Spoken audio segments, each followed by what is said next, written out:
Dear Grace,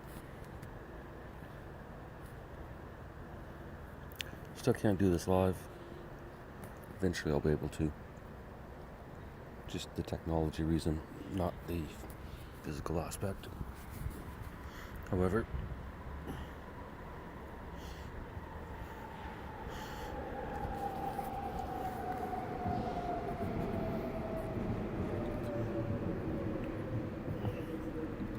maybe what I'll do is I'll do both. I'll do this one and the live one on the comedy cult once I start writing that again.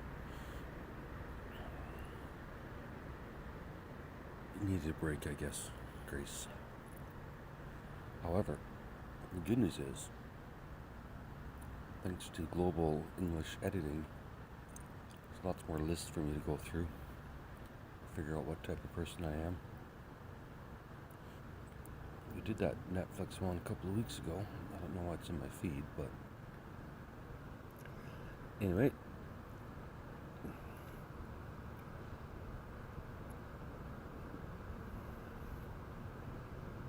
One day, Grace.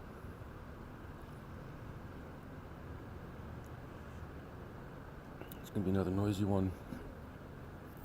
No apologies. People who are really difficult to be around often exhibit these 8 behaviors without realizing it, according to psychology. AI could write these so easily, Grace, but then I wouldn't be entertained, so I have to thank Lachlan again every fucking day. He's pumping out the words, Lachlan. If that's your real name.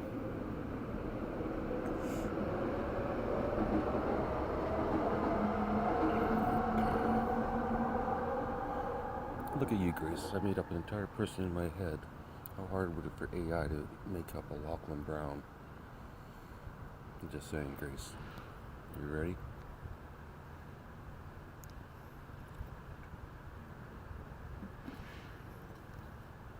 It's a fact of life. We all encounter people who are difficult to be around. Often they're not even fully aware of their behaviors that make them so challenging. According to psychology, there are specific patterns these individuals tend to exhibit, which can make interacting with a real test of patience. Agreed. In this article, we're taking a closer look at these behaviors, 8 in total, which people who are notoriously difficult to be around tend to display without often realizing it. Understanding these patterns can provide us with the insight needed to navigate these tricky relationships more effectively. Let's get started.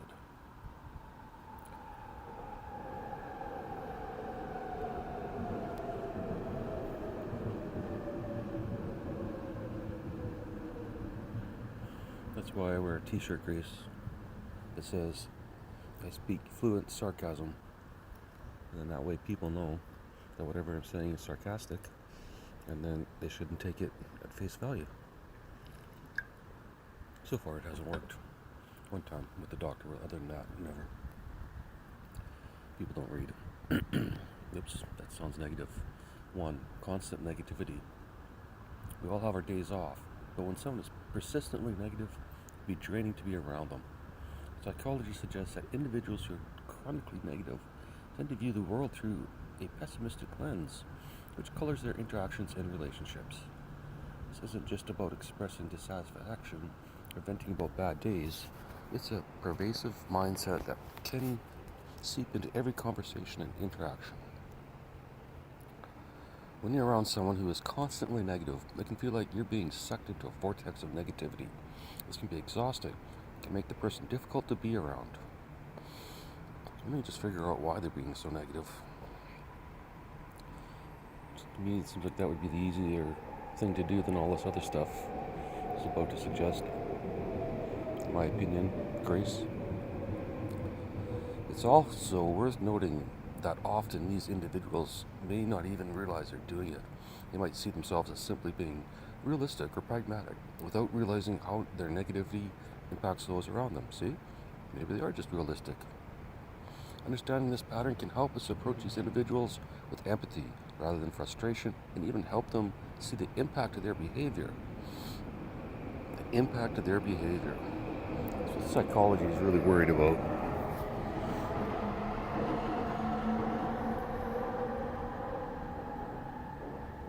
They don't give a fuck about uniqueness or anything else.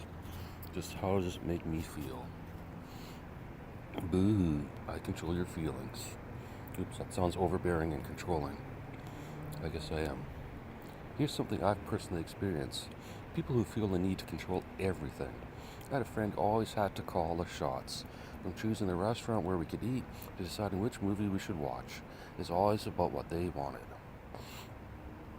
I'm pretty sure he's used that reference before, but that's okay. I'm sure his friend doesn't mind. I shouldn't be analyzing his writing like this, but I got nothing better to do, Grace. This is my job now. It's a critic of a list critic. That sounds a little overbearing and trolling too. Be the first of my kind. This kind of behavior, reading lists, can be incredibly suffocating. It feels like your opinions and preferences don't matter, and that can be really hard to deal with. Well, actually, this works perfect because I get to say my exact preferences and opinions, and someone doesn't like it, too fucking bad. I think this is the best therapy ever.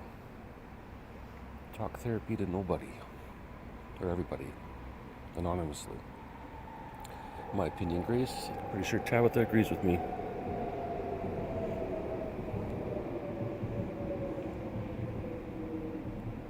Psychology attributes this behavior to a deep-seated need for control. Often these individuals might feel insecure or anxious, and controlling their environments, including the people in it, provides them with a sense of security. I'm not insecure, I'm not anxious, but I am bored, which also comes out as anxiety. Well, that's really just impatience. But what the fuck do I know? But being on the receiving end of this behavior can be very frustrating. You start feeling like a puppet, and that's not a healthy dynamic for any relationship. The worst part? They may not even realize they're doing it. It's just their way of managing their world. Number 3, frequent interruptions. Well, that doesn't sound like me at all. I just read these out continually without stopping. Frequent interruptions. Picture this. You're deep in conversation, sharing a story or expressing an opinion, and then bam, you're interrupted. It's not just once or twice, but a recurring pattern. People who frequently interrupt others often do so without realizing the negative impact it has on those around them. This behavior can make others feel unheard and undervalued, leading to strained relationships. Sounds horrible. Psychology explains that the interrupting is often a sign of impatience, lack of respect, or even desire for dominance in conversation. Like, just fucking explain that. It's just impatience. It's not lack of respect. If they're just talking about boring shit, then interrupt. Talk about something interesting. Makes perfect sense to me. I don't know what the problem is. I think I'm going to start writing these lists, Grace. Maybe once a day off.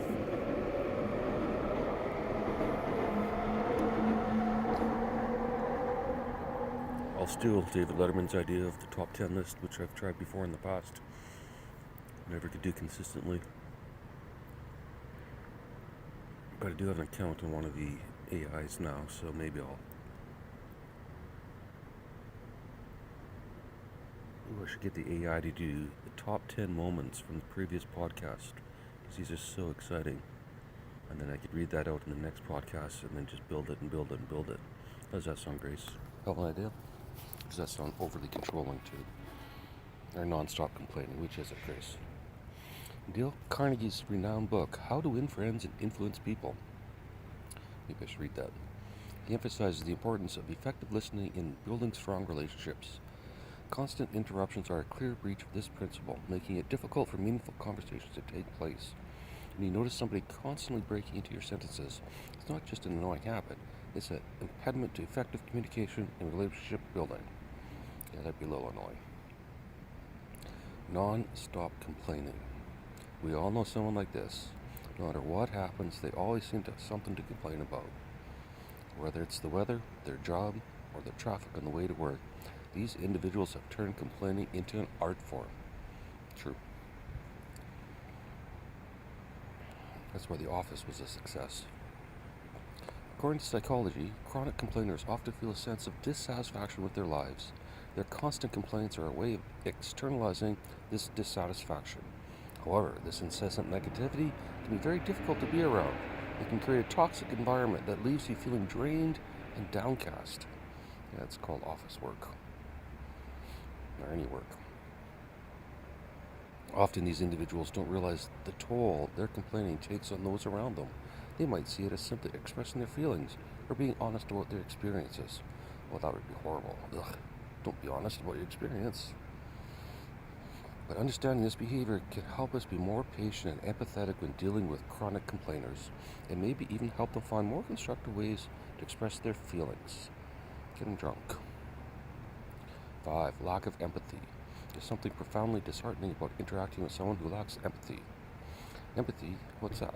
The ability to understand and share the feelings of others is a cornerstone of human connection. It's the glue that binds us together and makes us care for each other. Now, some people struggle with this. They find it hard to put themselves in other shoes or show understanding when someone else is going through a tough time. According to psychology, just rewrite this and just say according to AI.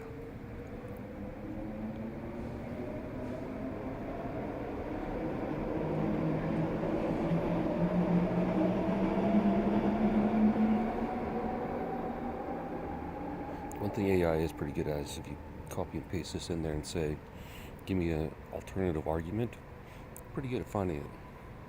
Just saying, Grace. I'm not going to do that right now, but wait for all these applause breaks, blah, blah, blah.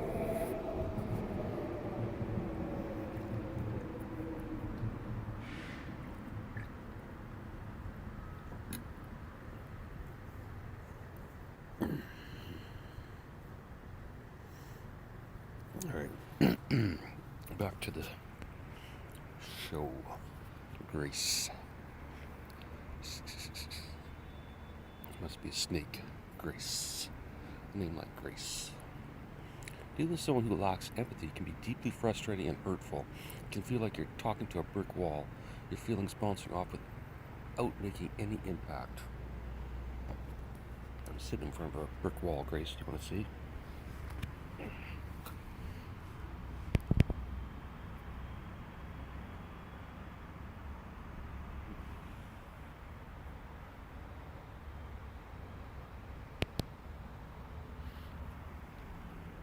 Not brick per se, but brick-like. Stone wall, brick wall, whatever. Really sad part, Grace. The really sad part, aside from the constant interruptions by the train, is many people who lack empathy don't realize their deficit. They're not intentionally being cold or uncaring. They simply struggle to connect on an emotional level. Constant one-upmanship. I'm so much better than you, Grace. So obvious. You ever been in a conversation where someone always has a bigger, better story to share? Yes, me. I'm always going to have the last word, Grace, and the biggest story. Just letting you know right now. That's what your life is going to be like. Always going to be number 2.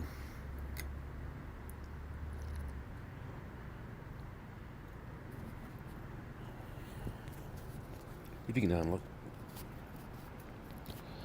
Alrighty. You mentioned a great book you've read, and they've read something more profound. You share your travel experiences, and they've been to more exotic places. Motherfuckers. I hate people like that. This constant one-upmanship can be exhausting. It feels like you're in a never-ending competition where your experiences and achievements are perpetually overshadowed. Psychology suggests that individuals engaging in constant one-upmanship often do so out of insecurity. They feel the need to prove their worth and establish a superiority, and they do this by always trying to outdo others. The fucking irony, Grace, is that this behavior often pushes people away rather than drawing them closer. It can make interactions feel superficial and competitive rather than genuine and enriching. How about this?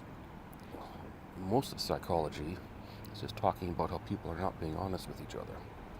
Except for the autistic guys who are honest with everyone, but then they're called everything under the sun. For now. One-upmanship might make these individuals feel better about themselves in the short term, but in the long run, it can damage relationships and make them difficult to be around. Sounding a lot like me, Grace. I think maybe you should just run and hide. Number 7, unreliability. Absolutely. We all have moments when we drop the ball. Maybe we forget a meeting, arrive late, or fail to meet a deadline. When this becomes a pattern, it can be incredibly frustrating for those around us. People who say it's not about the person, it's for everything about the people around. Psychology wants everyone to be a bunch of minions. Act the exact same way, say the exact same words, just be non-player characters. I think it's because they're all emotionally weak. That should every single psychologist and psychiatrist out there. How's that for critical? Wait, are we critical? No, it's unreliable. Whatever. People who are constantly unreliable tend to break their promises, forget their commitments, and let others down on a regular basis. This lack of dependability can put a strain on relationships, both personal and professional. Psychology suggests that chronic unreliability can stem from a variety of factors, including poor time management skills, lack of responsibility, or even underlying issues like ADHD. The problem is that these individuals often don't realize the negative impact of their behavior.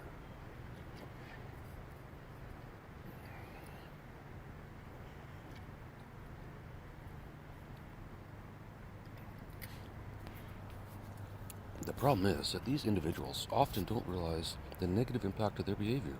They may see themselves as laid back or spontaneous, without considering how their unreliability affects others. People do not sound very good, Grace. Excessive criticism. I'm not critical about anything or anyone, Grace, other than psychology. The idiots who think they know everything about it. Luckily, I'm uneducated, so I can say whatever I want. And nobody can prove me wrong.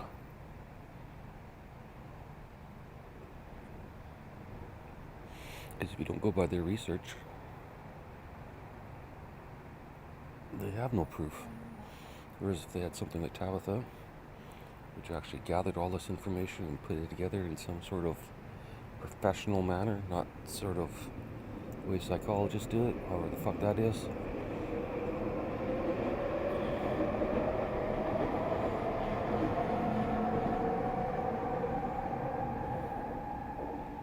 Like, what did they do? They have a meeting once a year and decide what new things are going to add to the DSM-5, which hasn't been updated for a while because it's bullshit anyways.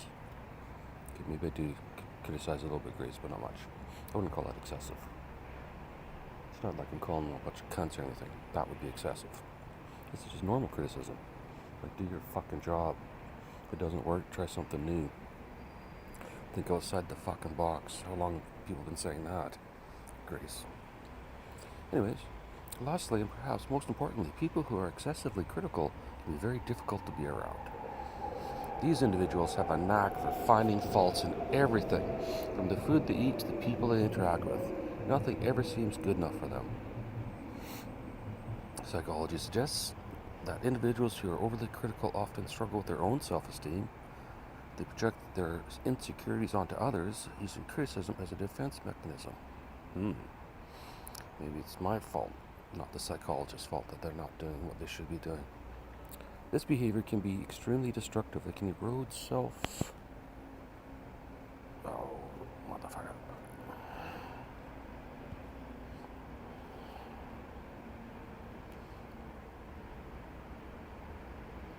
It can erode self-confidence and create a negative environment. The key here is to remember that their criticism says more about them than it does about you. Maybe, maybe not. And understanding that can make it a little easier to cope when you're on the receiving end of their critique. Or just take it with a big ass grain of salt. Final reflection, it's all part of the human condition. Then why the fuck do we have to list it out like this? This is all normal? As Carl Jung once said, knowing your own darkness is the best method for dealing with the darkness of other people. Understanding these behaviors isn't about labeling or distancing ourselves from these individuals, but about fostering empathy and kindness in our interactions. making it sound like they're a bunch of fucking children. I think that's the problem. Psychologists think their parents, they're all a bunch of their children. It doesn't work like that. As we continue our journey through life's myriad relationships,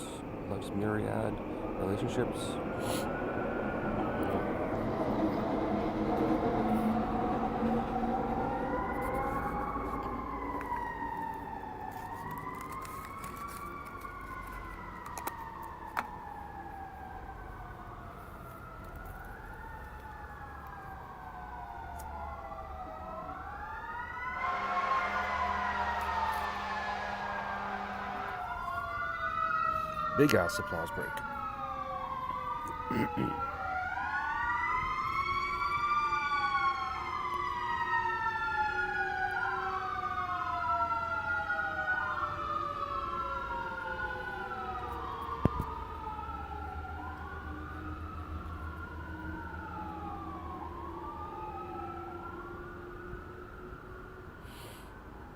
Is this legal? Elon Musk questions UBC hiring practices. Oh, the fuck does Elon care about UBC?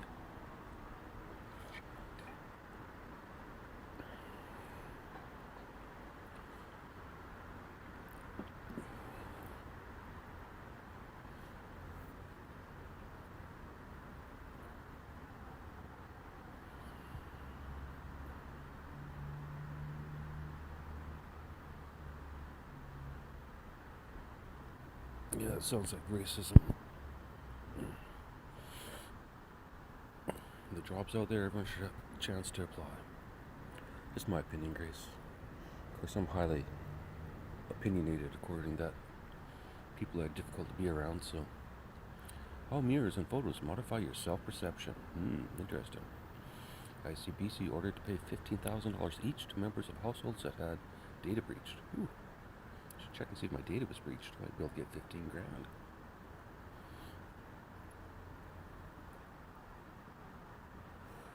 The brain can store nearly 10 times more data than previously thought. Study confirms. Why did it take so long to figure that out, Grace? Tell me.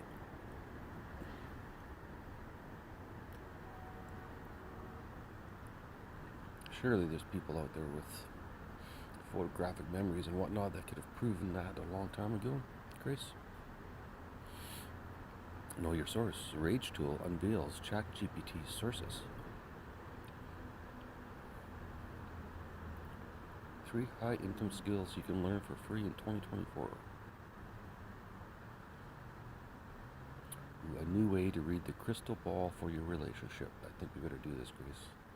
Just so you know what it's going to be like. I think it's going to be wonderful. Might be a little rocky to start with, we'll see. A new way to read the crystal ball for your relationship.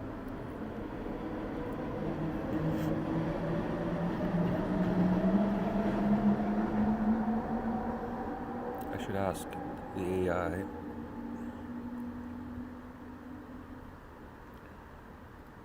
to check the speed of my speech.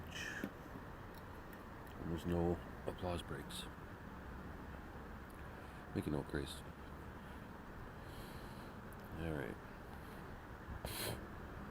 The $64,000 question about relationships and their future is always, and will always be, whether they will survive the test of time. You may be in a relationship now that seems to be going well, but how will you know what to expect as you ponder the coming years?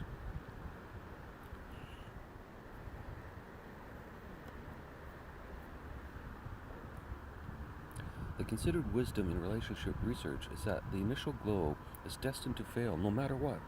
This belief was challenged when long-term studies showed that there is no one distinct pathway that characterizes all couples.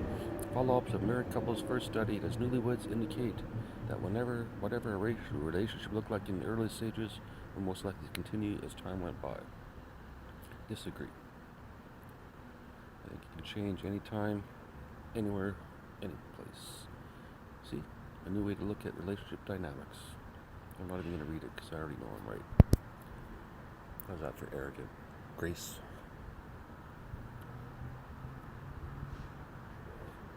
X says free speech has prevailed after e-safety commissioner drops case over Walkley Church. It's good. I'll tell you, YouTube has some good stuff on it recently about bad cops, bad judges, bad people in power. That's what X should be used for, and Substack. Just my opinion, Grace. Don't mind. Oh, here we go. Self-centered. If it wasn't for this site, let's see, will it be Lachlan or Tina? Oh, Lachlan again. He's just pumping out left and right.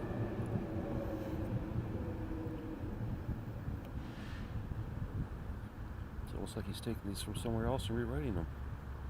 Just say. Probably isn't, if he's even real. There's a fine line between self-confidence and self-centeredness. The distinction often lies in the language we use. And the tone.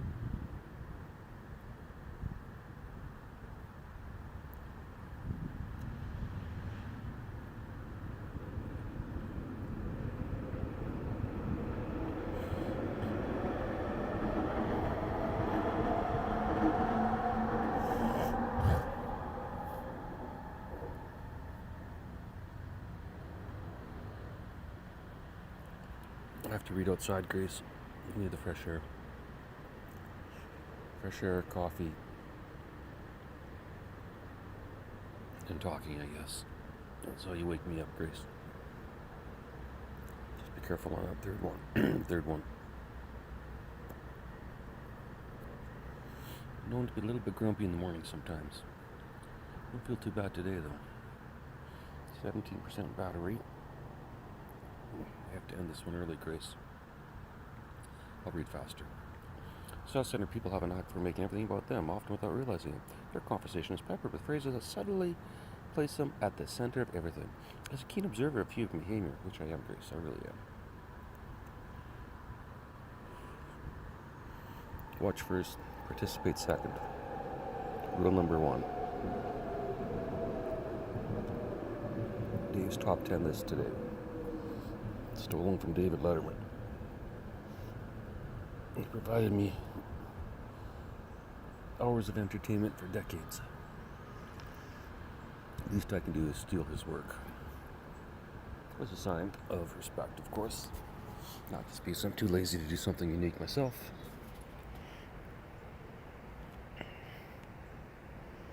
Really should get some nuts and feed the squirrel.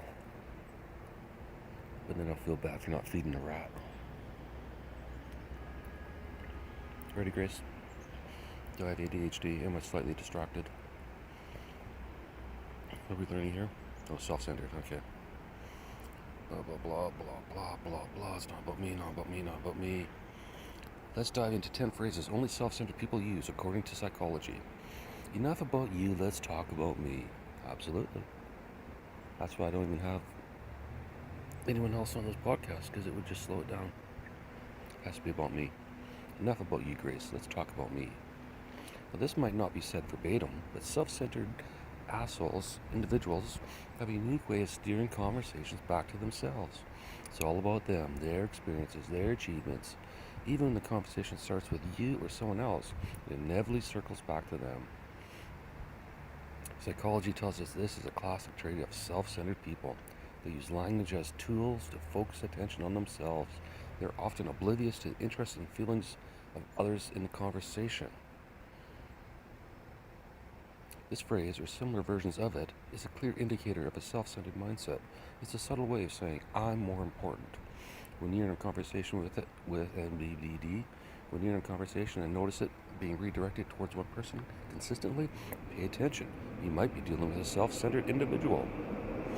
I would never do that, Grace.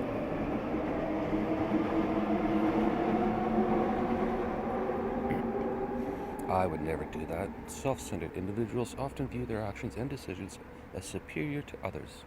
Let me share, I definitely don't consider this podcast superior to anyone. You'd probably go out and maybe buy a microphone or something, but no, I won't. Let me share a personal anecdote. I had a friend, let's call him Mark. See, Lachlan always has a friend. It's amazing. Every single article, he just has a friend that he just perfectly put in there. Either he's talking a lot about his friends behind their back, which I don't think psychology would approve of, or some of these friends maybe are not really friends at all. Just saying, Grace. Let me share a personal anecdote. I had a friend, let's call him Mark, who had a knack for making everything about his choices and decisions. For instance, when discussing our weekend plans, I once mentioned that I was considering going camping. Mark instantly responded with, "I would never do that. It's too uncomfortable and dirty." Well, good, Mark, because he didn't fucking invite you. Instead of engaging in the conversation, showing interest in my plans, Mark immediately dismissed the idea based on his preferences. I think that's just right. This phrase is a common tool in the self-centered person's arsenal. It subtly communicates an inherent belief that their choices are superior, dismissing others' preferences as inferior or misguided. So I guess you just want Mark to get down on his knees and say, "That's fucking amazing that you're going camping. Can't support you enough." I certainly think psychologists all have some weird inferiority complex. Ha. Just gonna use their labels back on them, Grace. I'm just being honest. This phrase is often used as a justification for making harsh or critical comments. Self-centered people have a tendency to share unsolicited opinions and then hide behind the shield of honesty. It's a way for them to voice their views without considering feelings or perspectives of others.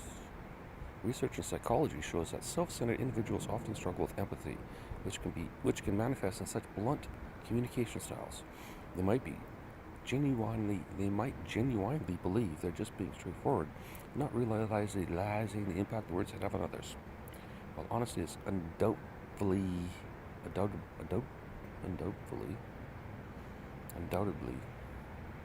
while honesty is undoubted.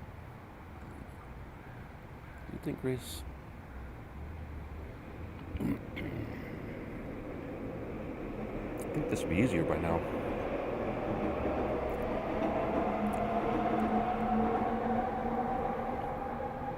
While honesty is absolutely a virtue, it should never be used as an excuse to disregard the feelings and perspectives of others. Unless you do it online, then it's fine because nobody knows who you are. Just saying, Grace.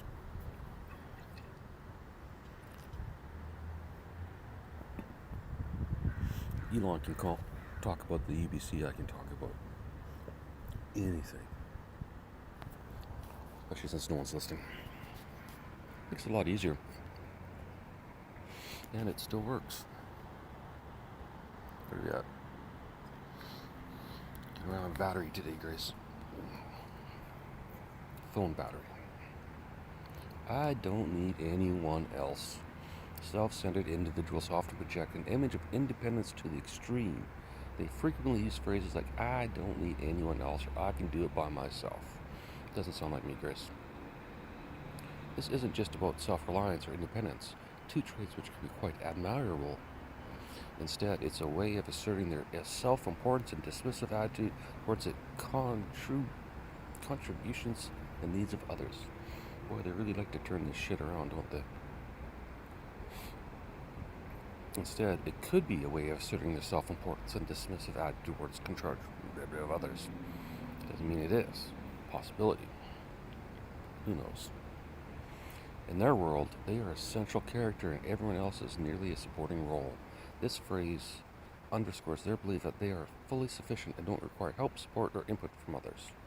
Or maybe they don't. Healthy relationships are built on mutual dependence and respect.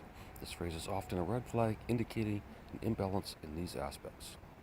No offense there, Lachlan. This one's kind of shit. This phrase is a classic one in the self-centered person's vocabulary. It's often used as a precursor to an offensive or critical statement. It works like a disclaimer, as if by saying "no offense," they're absolved of the responsibility for the potentially harmful comment that follows.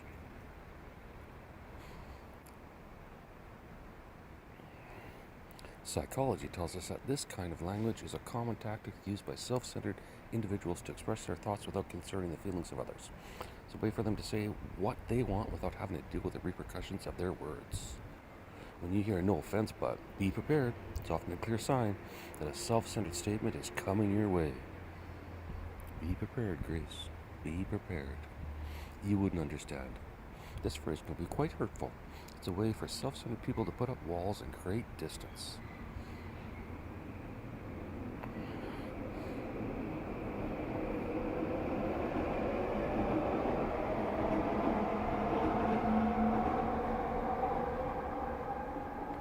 By saying you wouldn't understand, they're not just dismissing others' ability to empathize,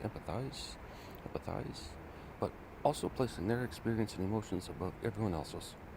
In doing this, they isolate themselves, but also imply that their feelings, experience, or problems are unique and more significant than those of others. This isn't just about self-centered. It's about lacking emotional intelligence. Understanding empathy are two-way streets, and this phrase effectively shuts down that road. If you hear this phrase, remember it's not your inability to understand, it's about their unwillingness to share or connect on a deeper level. So in other words, it's always their fault in psychology. They say don't label and then they label. What a bunch of fucking... I don't care. This is a phrase I often heard from an old acquaintance. How old is this Lachlan guy? Got friends and old acquaintances? He didn't look that old. I'm just saying. He might not be real. At first, it seemed like a simple expression of disinterest. Over time, however, it became clear that this phrase was a mask for her self-centeredness. Oh, her. Well. Lachlan has a female friend. Lucky him. I don't care was her go-to response whenever she was asked for an opinion or to make a decision that didn't directly affect her. Well, I wouldn't care either if it didn't fucking directly affect me. It was as anything outside of her immediate interest or benefit was not worth her attention or consideration. Maybe she's thinking about other shit. Leave her alone, Lachlan. This phrase can be a clear indicator of self-centered behavior, signals a lack of interest in others' opinions, feelings, or experiences, unless they directly pertain to the person saying it. While we all have moments of apathy, a pattern of I don't care can suggest a deeper disregard for others' perspectives and feelings. I'm the best at this. Well, I've never said that, Grace. You might think this phrase is about self-confidence, but there's more to it when it comes to a self-centered person. I'm the best at this is more than just pride in one's ability. It's a declaration that they're not only good, but they're better than everyone else. It's a subtle put-down implying that others are somehow less capable or inferior. This statement is often used to feed their ego and reinforce their self-centered worldview. That's what I'm doing, feeding my ego, Grace. While confidence is healthy and important, consistently asserting superiority over others is a classic sign of self-centered behavior. When someone says, I'm the best at this, take a moment and consider it. It's a display of self-confidence or a sign of something more.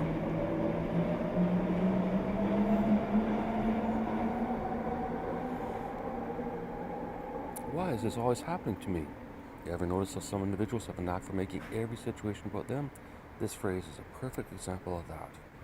Why is this always happening to me is often used by self-centered individuals when they face adversity instead of looking at the situation objectively or empathizing with others involved. They make it all about themselves.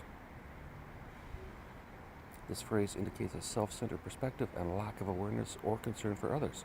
It's a way of playing the victim and seeking attention, even when the situation involves others in equal or greater measure.